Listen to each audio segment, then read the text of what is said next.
I still remember the exact sound of her voice, sharp and cold as a blade. I had barely stepped onto the porch, my heart light with the hope of seeing my son, when the door opened, and she stood there, her eyes filled with disdain. "You're not welcome here," she said, each word dripping with venom. For a moment I thought I had misheard. I searched her face for a hint of jest, some sign that this was a cruel attempt at humor, but all I found was hostility. Behind her, I could see my son standing in the hallway. His eyes darted away, avoiding mine as though my very presence was an embarrassment. My chest tightened, and the weight of years of sacrifice pressed against my heart. I wanted him to speak, to tell her she was wrong, to remind her that I was his parent, the one who had carried him through storms when no one else would. But his lips never parted. He simply stood there, frozen, letting her words become his own. I swallowed hard, the taste of rejection bitter on my tongue. Memories rushed in like an uninvited tide. The nights I worked until dawn just to keep food on our table, the birthdays where I wrapped his gifts with trembling hands after skipping, my own meals, the illnesses I endured in silence so he could have medicine instead. Every sacrifice, every sleepless night, suddenly felt invisible, erased with a single sentence. Her gaze narrowed, and she stepped closer, blocking the doorway as if I were a stranger. My hands shook at my sides, not from anger, but from the unbearable ache of being discarded. I glanced once more at my son, silently pleading for even the faintest defense, but he remained still, his silence louder than any words she could have spoken. I forced myself to turn away, each step down that path heavier than the last. My vision blurred, not from the setting sun, but from tears I could no longer hold back. The air felt colder, crueler, as though the world itself was pushing me out. But as I walked away from the house I thought would always be a safe haven, I realized this was only the beginning of the pain I never thought my own child could bring me. When I think back to the early years, it's almost impossible to believe how far we made it. Just the two of us against a world that never once showed us mercy. His father left before my son had even learned to speak, vanishing without so much as a backward glance. From that day forward, I became both mother and father, protector and provider, determined to give my boy a life that didn't reflect the emptiness his father left behind. Those years were a blur of sacrifice. I worked 2 jobs, sometimes 3, just to keep the lights on and food in the fridge. I would leave the house before dawn, my body aching, and come home after midnight, exhausted but refusing to let him see my weariness. He was my reason to keep going, and the smile he gave me at the end of each day made every struggle worth it. I remember one winter in particular when money was so tight I couldn't afford heating and groceries at the same time. I chose the groceries, bundling myself in layers of sweaters, shivering in the dark, while I made sure he had warm meals to fill his belly. Many nights I would skip dinner altogether, pushing the last piece of bread toward him with a smile, telling him I wasn't hungry when in truth my stomach ached from emptiness. When he fell sick, I held him close through the long nights, damp cloths pressed to his fevered forehead. I prayed over him, whispered promises that I'd never leave his side. On days when I couldn't afford the medicine, I went without lunch, at work, pocketing every penny until I had enough. Watching him get better felt like a victory greater than anything else in my life. School wasn't easy for him either. Children can be cruel, and sometimes he came home with tears in his eyes, carrying the weight of words meant to break him. I sat beside him, cradling his small hands in mine, telling him he was stronger than their cruelty, that his future would be brighter than anything they could imagine. Every bedtime story I told was laced with the message that he was destined for more, and I meant every word. I gave up dreams I once had, college, travel, even friendships, because my entire world revolved around his.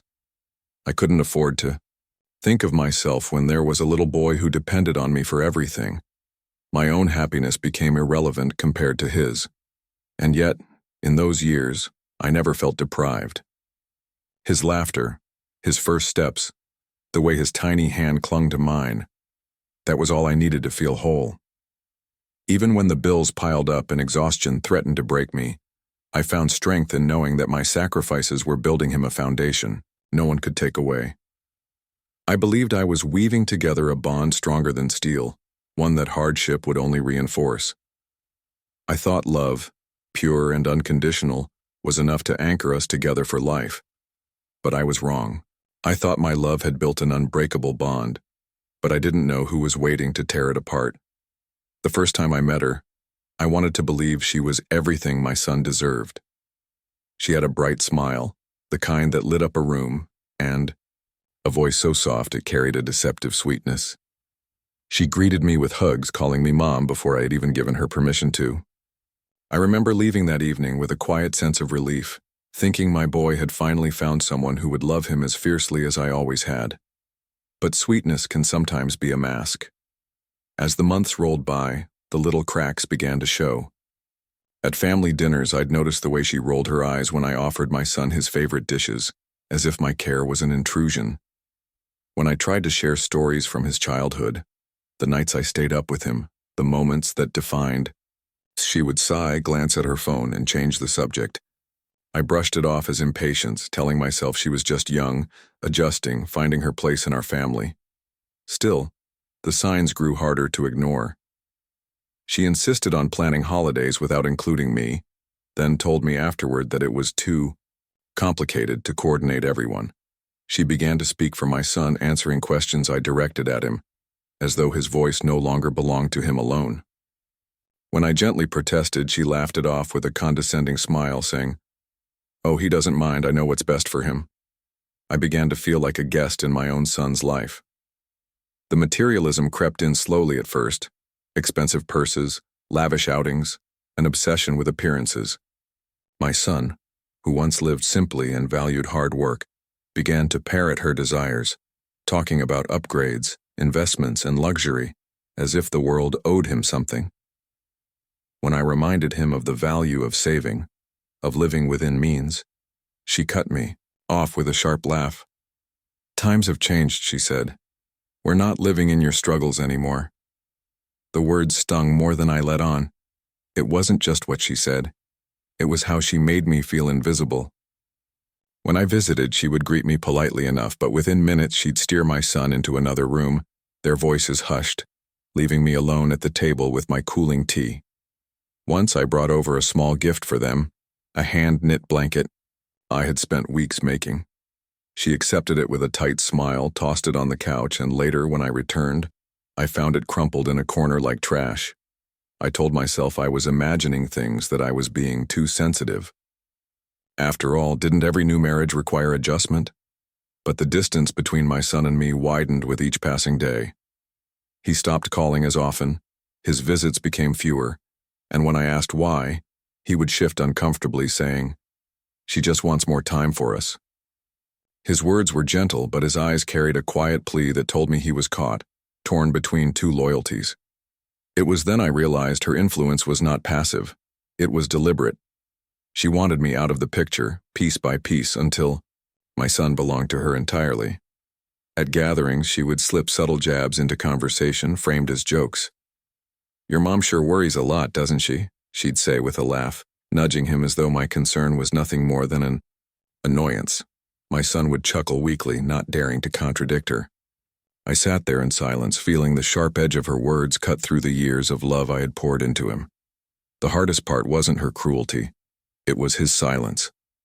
I kept waiting for him to defend me, to remind her of the woman who had given everything so he could stand where he was. But his lips remained sealed, and with each silence my heart cracked a little more. Still, I convinced myself it was only temporary, until the first knife twisted in my back.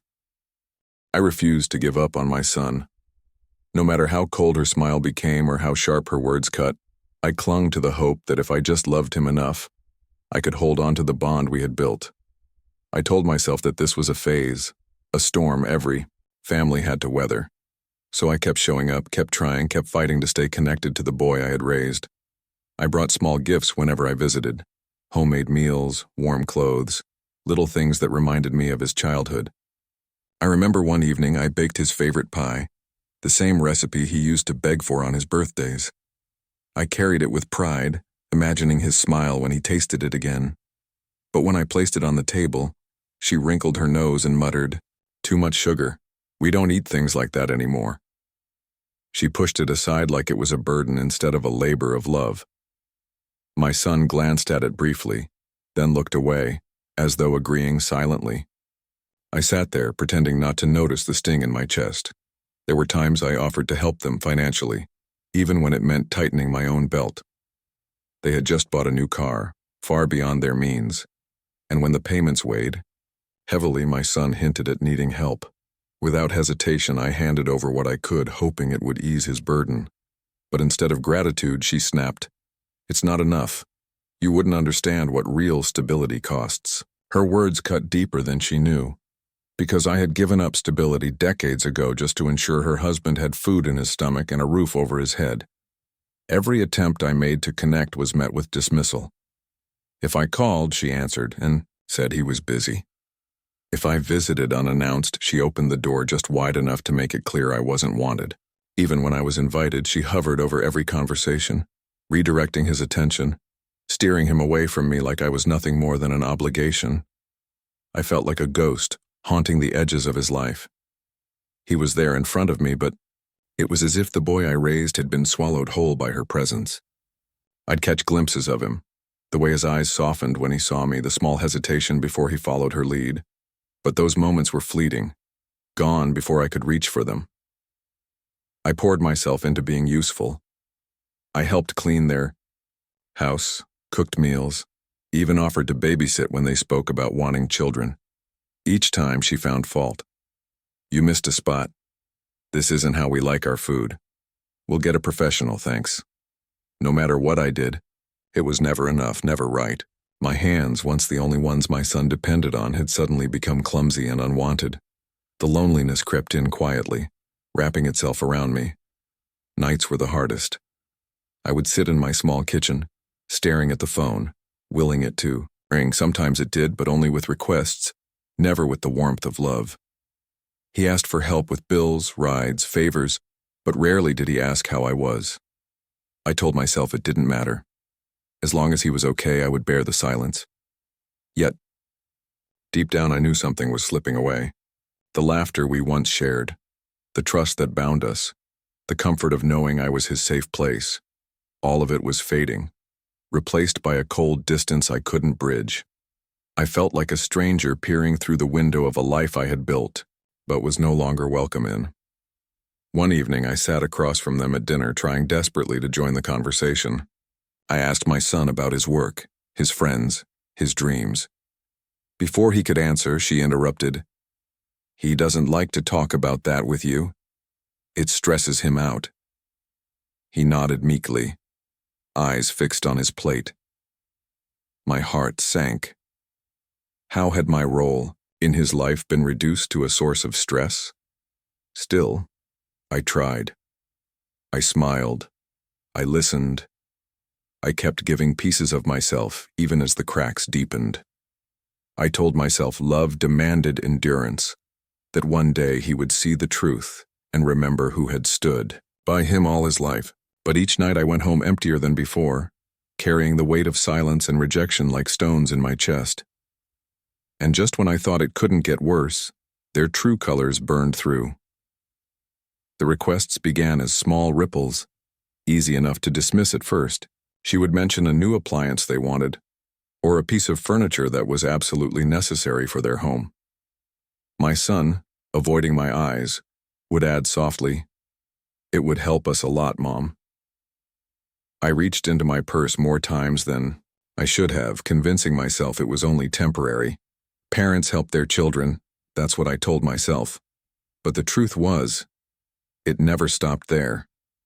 Before long, her wants became demands. She spoke openly about vacations abroad, luxury handbags, renovations that far outpaced their income. "If you really care about our future, you'll help us," she would say with that same cold smile. The words stung because I had already given my future away for my son, my youth, my dreams, my health, Now she wanted what little stability I had left. My son never raised his voice, but his silence was its own weapon.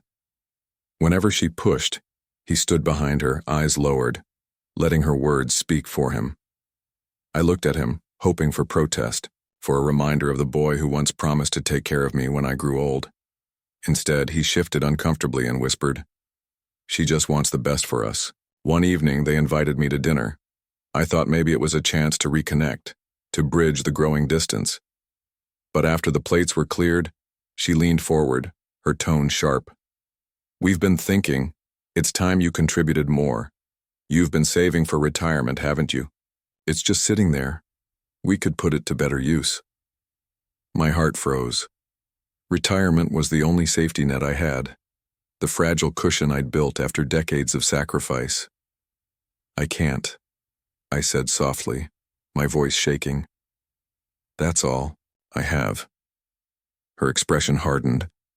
My son glanced at her, then back at me. "Mom," he said quietly, "don't you want us to succeed?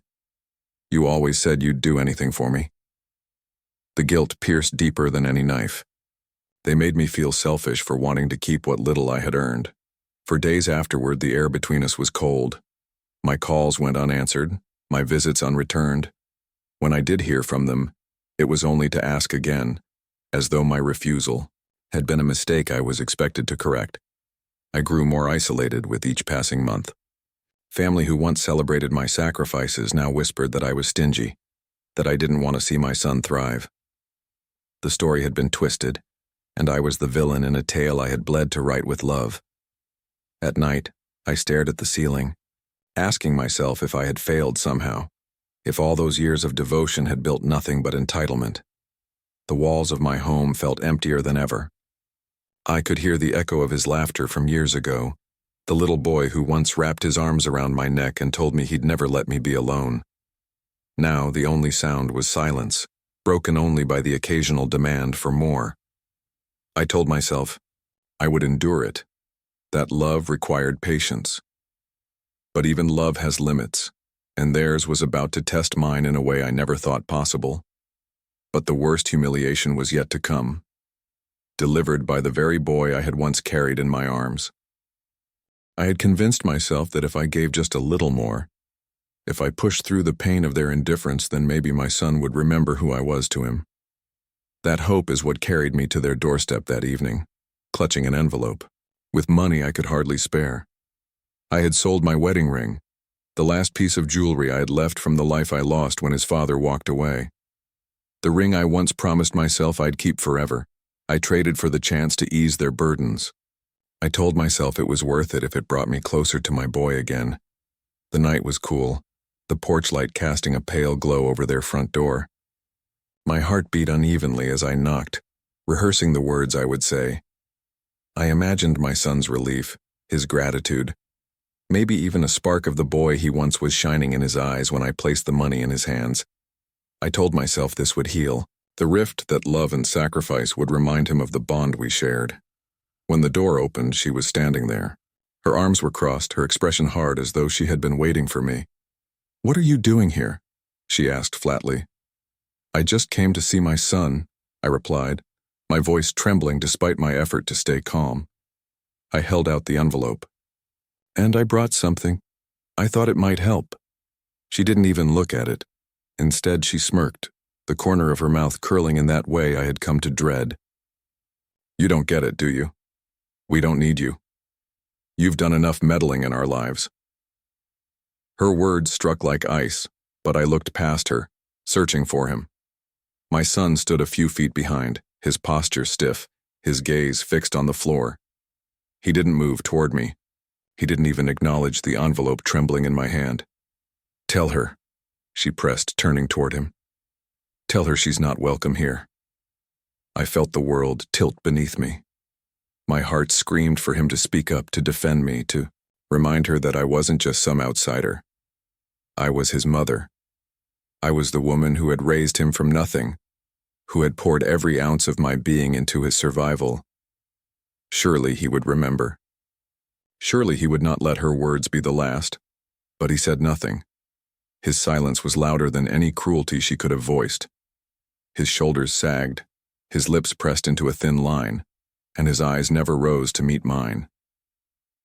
In that moment, I realized he had chosen her comfort, her control, over the truth of what I had been to him all his life. My throat tightened as tears burned hot at the corners of my eyes. "Is that really how you feel?" I whispered, directing the question to him, begging for some spark of resistance, some sign that my son still lived inside the shell she had molded. He hesitated, and for a heartbeat I thought he might speak. But then he lowered his head even further, his silence confirming everything I feared. She stepped forward, closing the gap between us. Her voice dropped, dripping with disdain.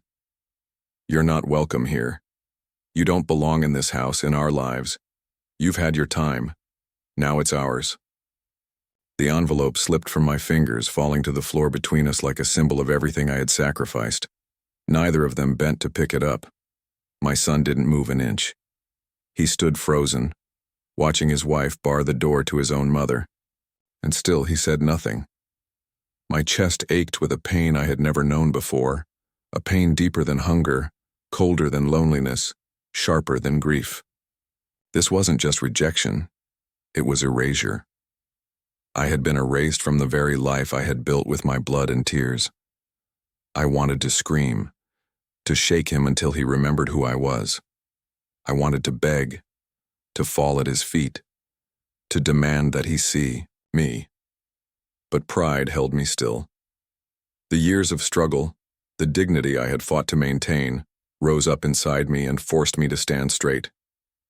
My voice cracked, but I managed to say, "I only ever wanted your happiness." Her laughter cut through the night, "Then leave us alone. That's the best thing you can do." I turned slowly, each step heavier than the last. My vision blurred with tears, but I refused to let them see me collapse. I had walked through fire before. I would walk through this. Behind me, the door clicked shut with finality, sealing me out not just of their house but of my son's life. The street was quiet as I stumbled away, clutching at the hollow space in my chest where hope had lived. The world around me blurred. Streetlights smeared into golden streaks through the tears clouding my eyes.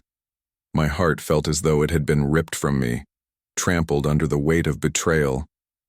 I thought of the nights I had held him close, whispering promises that I would never leave him. I thought of the sacrifices, the hunger, the exhaustion, the loneliness I endured for his sake. All of it felt meaningless in the shadow of that door slamming shut. But even as despair threatened to swallow me whole, a strange clarity began to flicker inside. Something told me this was not the end.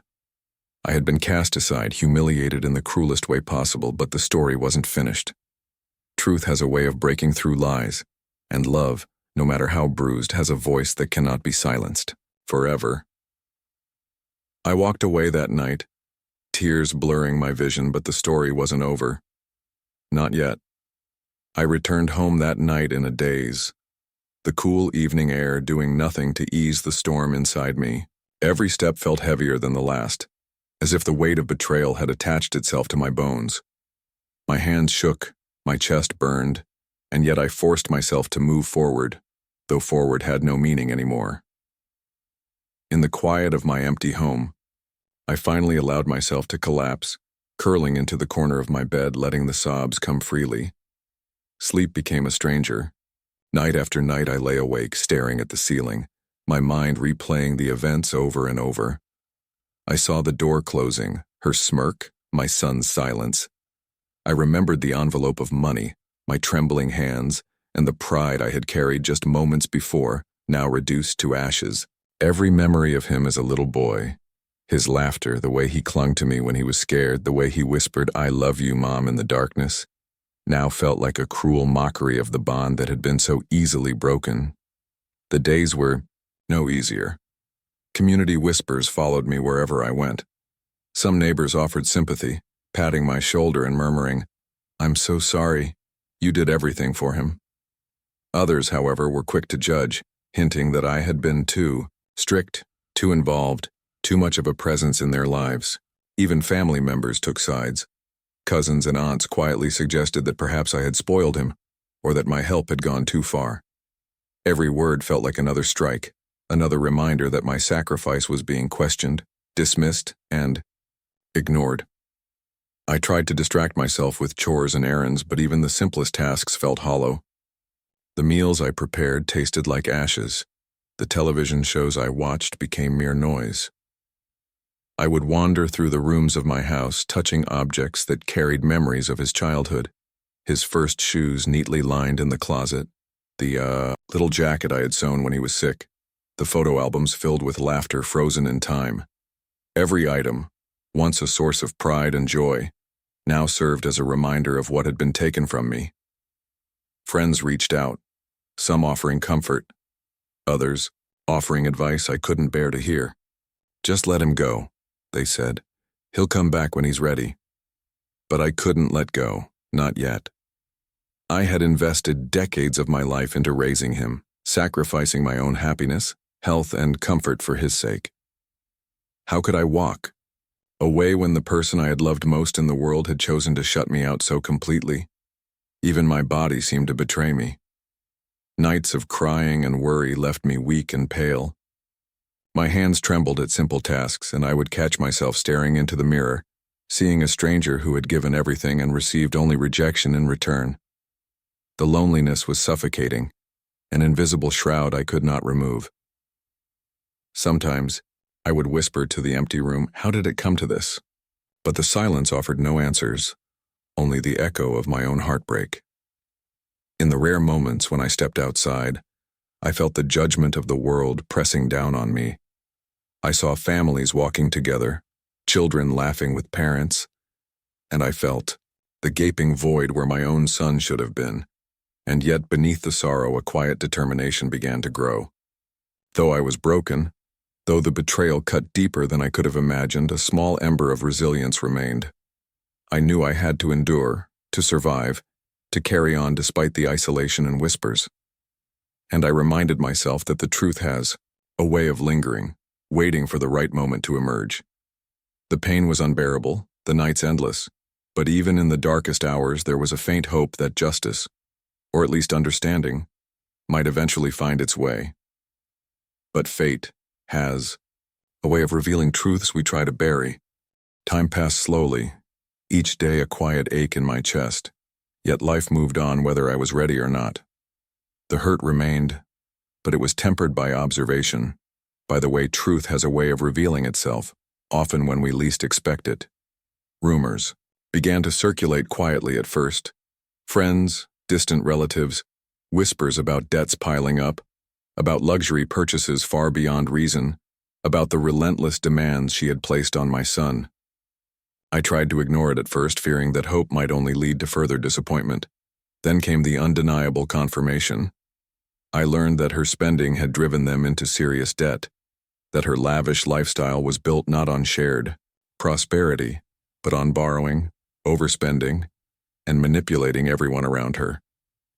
Friends and family who had once stayed silent started sharing what they knew. She had convinced my son to hand over money, sell possessions, even consider loans he couldn't repay, all while portraying herself as the victim in every conversation. The pieces fell into place, each detail a painful echo of what I had already felt. Her greed had been calculated, deliberate, and devastatingly cruel. My son, of course, was caught in the storm too late. He had believed her assurances, her reassurances, her polished arguments. He had trusted her judgment over mine, silenced by fear of conflict and his own desire to please. And now, faced with the consequences, he saw the reality that had been hidden behind charm and manipulation. I could see it in the rare phone calls he made, in the way his voice trembled when he spoke, and in the silent guilt that hung in his eyes. He realized, finally, that the person he had trusted to protect him was the very one who had led him astray. I felt no triumph in his suffering. I had no desire to gloat or to see him humiliated. What I felt was relief, a confirmation that my judgment had been sound all along, and that the pain I endured had not been for nothing. I had lost him for a time, yes, but I had never lost myself. I had never compromised my dignity, never allowed my own values to bend for the sake of manipulation or fear. That truth was mine to hold, and it gave me a quiet strength no betrayal could ever take away. In the solitude of my home, I reflected on the lessons learned. Love is powerful, But it is not always enough to protect us from greed or deception.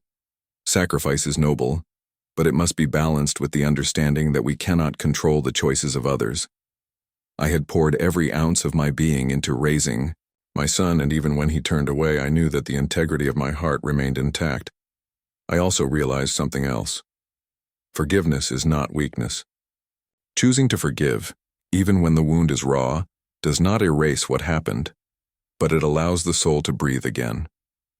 I could grieve the child I had lost to manipulation without allowing anger or bitterness to define the rest of my life.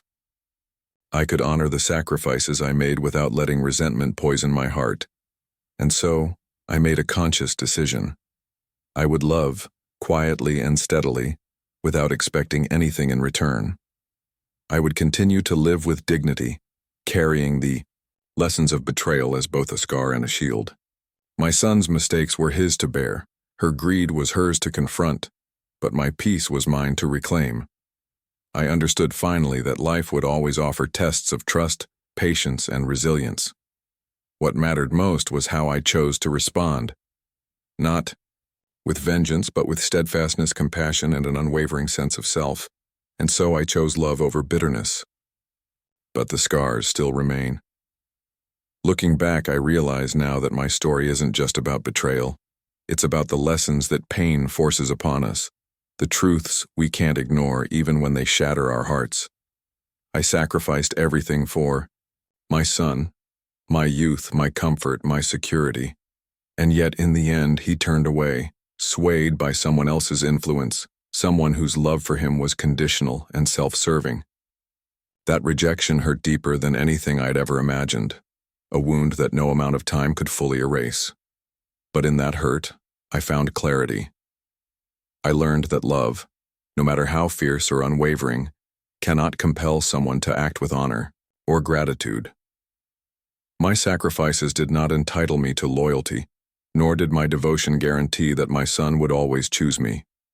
Sometimes, even the children we raise with all our hearts make choices that betray us. And though the sting of that truth is unbearable, acknowledging it is the first step toward healing. I also learned that true love and self-respect are not mutually exclusive.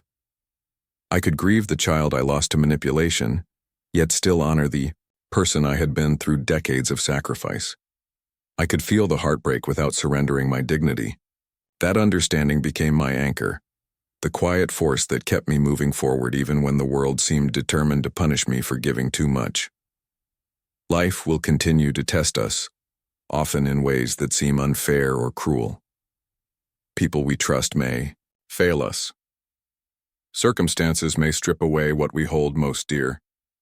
But the essence of who we are, our values, our integrity, the love we carry within, cannot be taken without our consent. That realization became both a shield and a source of peace. I learned to hold my love generously, but never at the expense of my self-respect. And in that, I found a quiet triumph. I may have been cast aside, misunderstood, even humiliated, but I remained intact where it truly mattered. I remained capable of love, of empathy, and of kindness. I remained the parent who had given everything, not for recognition or reward, but because it was the right thing to do. In the end, I realized I hadn't lost everything, because the dignity I carried was the only home I truly needed. I had survived betrayal, heartbreak, and rejection, and I emerged with the knowledge that love in its purest form is unconditional, but it must never require us to compromise who we are. Sometimes the hardest lessons come from the ones we hold closest. Sometimes the people we love most are capable of betrayal. And yet, even in that darkness, there is a light, the strength to carry on, the courage to love without surrender, and the quiet assurance that our worth is never defined by the choices of others.